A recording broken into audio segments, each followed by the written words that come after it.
Un aveugle doit tuer quelqu'un chaque jour dès qu'il ouvre les yeux. Mais ce n'est pas simplement pour le plaisir de tuer. C'est parce qu'à chaque fois qu'il tue une personne, il peut retrouver un peu de sa vue. Ainsi, à chaque endroit où il se rend, il doit faire un massacre. Avec de plus en plus de victimes, sa vue s'améliore progressivement. Ce jour-là, il était sur un bateau, prêt à se rendre dans la prochaine ville pour tuer. Mais, à son insu, en chemin, il tombe sur une bande de voleurs masqués en train de piller un navire marchand. Au départ, il ne voulait pas se mêler de ça. Mais les voleurs, pour garder leur secret, ont voulu le faire taire. N'ayant pas d'autre choix, il n'a eu qu'à intervenir pour sauver les innocents. On le voit enlever le tissu noir, ouvrir ses yeux de tueur, puis sortir un RU, s'asseoir en équilibre sur une jambe dans les airs, utilisant uniquement la vibration produite par la corde. Il élimine facilement et en un instant tout le monde. Puis il s'en va en emportant la belle femme encore en vie, parce qu'il a tué trop de personnes en une seule fois. Le système de main divine lui a directement attribué le don de perception. Il peut percevoir les contours de l'environnement sans utiliser ses yeux. À ce moment-là, la belle femme inconsciente se réveille, en apprenant que le aveugle lui a sauvé la vie. Elle est très reconnaissante, et elle réalise aussi que le aveugle n'est pas un homme ordinaire. Il a donc offert une grosse somme pour demander au aveugle de l'accompagner de retour à la capitale. Mais l'aveugle n'était pas intéressé par l'argent. De plus, il devait aller tuer quelqu'un. Il a poliment refusé d'accepter la mission du système. Il ne s'attendait pas à ce que la femme fasse appel à la morale. Monsieur,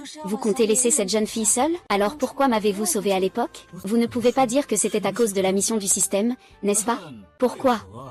Je ne sais pas non plus. En gros, ce n'est pas un héros qui sauve une beauté. Je ne m'attendais pas à ce que le aveugle s'apprête à partir. Et le système a lancé une mission de protection. Il suffit de protéger Liu Yun pendant une journée sans qu'elle ne soit blessée. La récompense est une technique divine, le Juk Shenmo Gong. L'aveugle a regardé. Il a rapidement accepté la mission. Je te le promets.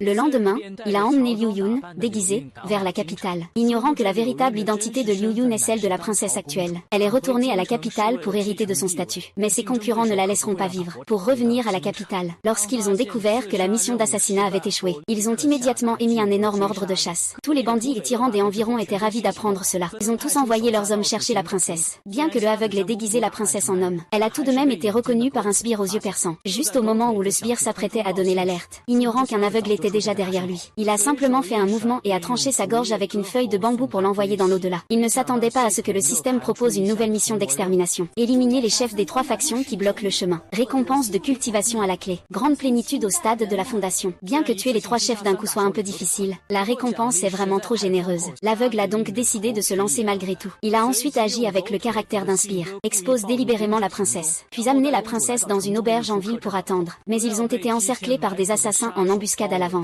Mais l'aveugle reste calme et impassible, sans la moindre panique. Pendant ce temps, les 3 grands démons discuteraient en bas. Maintenant, nos 3 camps ont tous déjà foncé dedans. Tout dépend de vos compétences pour attraper cette femme.